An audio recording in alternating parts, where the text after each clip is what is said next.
Le philosophe Michel Serres, dont j'ai eu l'honneur de rencontrer en France et au Brésil, affirmait que c'est cultiver, c'est aller vers l'autre. Moi, j'ai l'impression que la culture et les sciences humaines sont fortement liées, parce que la culture, c'est avant tout nos manières de penser, d'agir, de sentir, c'est-à-dire la logique de nos raisonnements, les affects qui imprègnent notre manière d'être, et aussi les valeurs qui orientent notre comportement, notre conduite.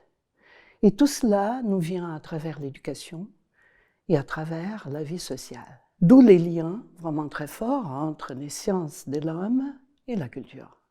Parce que la culture a à voir avec notre humaine, trop humaine, condition.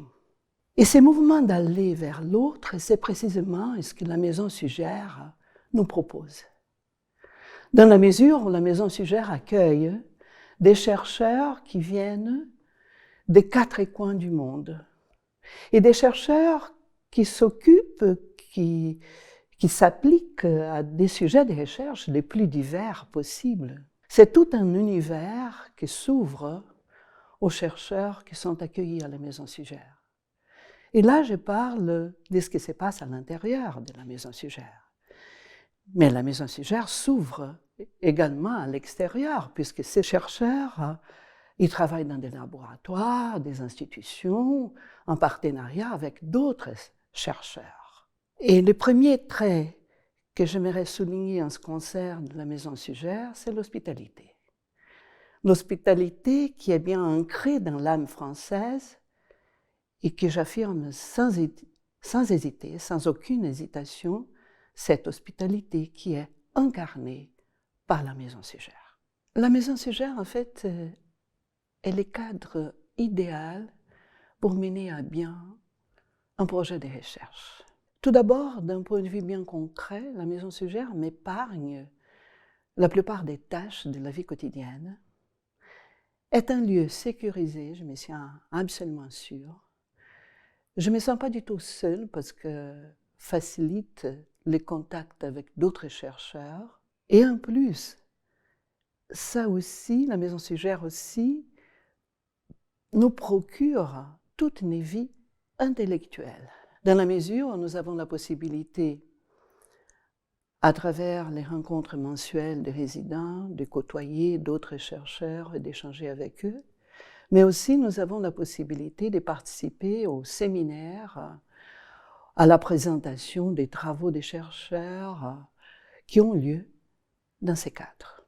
D'autre part, je dirais que la Maison Suger est également le cadre idéal pour mener à bien les recherches, dans la mesure où elle nous permet de vivre en plein cœur de Paris.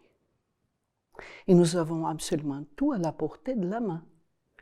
Par exemple, nous avons la possibilité de nous rendre aux séminaires et aux colloques qui ont lieu à l'ES, à la Sorbonne, à Paris 1, à Paris 4, à l'ENS.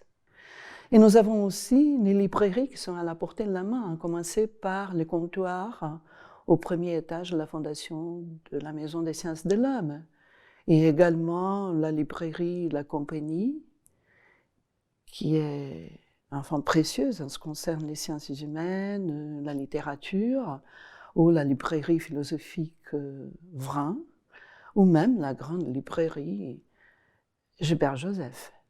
Et également les bibliothèques, en particulier la BNF, qui est tellement riche dans tous les domaines. Et en ce qui me concerne en particulier, en fait, j'ai vraiment mené à bien mes recherches en fréquentant la BNF, parce que les matériaux sur lesquels je travaille ne se trouvent pas numérisés. Donc j'ai besoin d'avoir accès aux livres qui se trouvent là-bas. Et avant de venir en France, avant de venir à Paris, je prépare toujours mon séjour depuis chez moi, de plusieurs manières. Tout d'abord, j'essaye de faire des recherches préliminaires en ce qui concerne les collections que je peux trouver dans les différentes bibliothèques. pour voir ce qui peut me convenir en ce qui concerne ma recherche personnelle. Je sépare aussi un certain nombre des titres, des livres que j'aimerais acheter, puisque je n'aurai pas l'occasion de les avoir chez moi.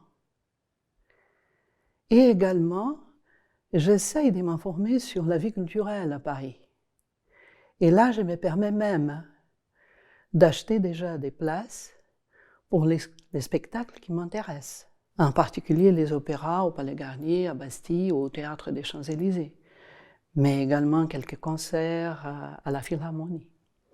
Donc, quand j'arrive à Paris, d'une certaine manière, je me sens déjà bien encadrée. Et les premiers jours de mon séjour, j'ai l'habitude, comme j'ai dit souvent, d'aller dire bonjour à mes amis. Et donc, je vais dire bonjour à Soutine, à l'Orangerie, à Courbet, au Petit Palais, et ainsi de suite. Et également, je me prépare pour visiter les expositions qui ont lieu à ce moment-là dans cette adorable ville.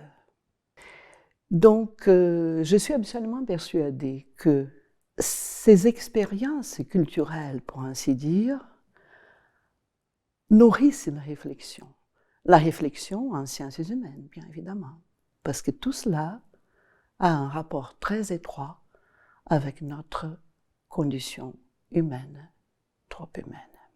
C'est grâce à l'accueil de la Maison Suger que j'ai pu mener à bien 2 travaux de recherche. Les premiers à avoir avec Nietzsche et les femmes. D'une manière générale, Nietzsche est considéré comme un philosophe iconoclaste, intempestif, à la limite subversif. Mais quand on pense à ce que Nietzsche affirme, par exemple, sur les mouvements de l'émancipation féminine à la deuxième moitié du XIXe siècle, les aspects conservateurs, très conservateurs de sa pensée se révèlent.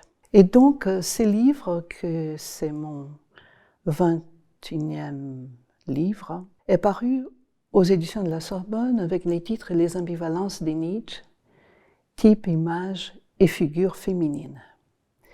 Et j'ai eu l'occasion de l'écrire en français lors de mes séjours ici, à la Maison Suger. Il y a aussi un deuxième travail de recherche que j'aimerais évoquer. Il s'agit de l'idée, en fait, de l'Europe, pensée par Nietzsche. C'est-à-dire, Nietzsche et l'idée de l'Europe est devenue le chapitre d'un livre sur la réception de la philosophie nietzschéenne en France, en Italie et en Allemagne. Et c'est très intéressant également, parce que d'une part, Nietzsche exhorte la fusion des nations européennes, mais d'autre part, il aimerait confier le gouvernement, pour ainsi dire, de l'Europe à une caste intellectuelle. Et ces 2 travaux de recherche, ces 2 projets de recherche, j'insiste, n'ont été possibles d'arriver à leur terme que grâce à mes séjours parisiens. Oui, le fait de séjourner à Paris, ça me donne un autre point de vue sur la planète, de manière générale. Parce que les questions concernant l'Europe, elles sont beaucoup plus présentes. Mais pas tout simplement l'Europe, mais également l'Afrique, l'Asie, le Moyen-Orient, tout ça est beaucoup plus près de moi.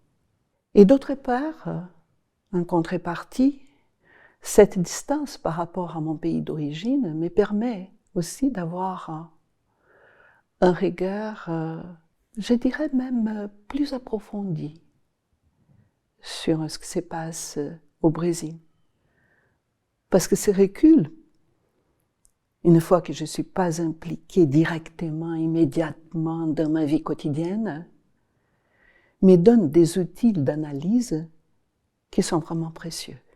À présent, mon sujet de recherche porte sur la réception française de la philosophie nietzschéenne. Je pense en particulier aux penseurs rebelles, Foucault, Deleuze et Derrida. Je fréquente la Maison Suger depuis 2016, si je me souviens bien. Et d'une manière générale, des séjours de 2 mois, 3 mois, pas plus que ça. Donc ce sera une expérience exceptionnelle d'avoir l'occasion, et j'espère vivement être accueilli une fois de plus par la Maison Suger, d'avoir cette expérience d'un séjour d'une année sabbatique.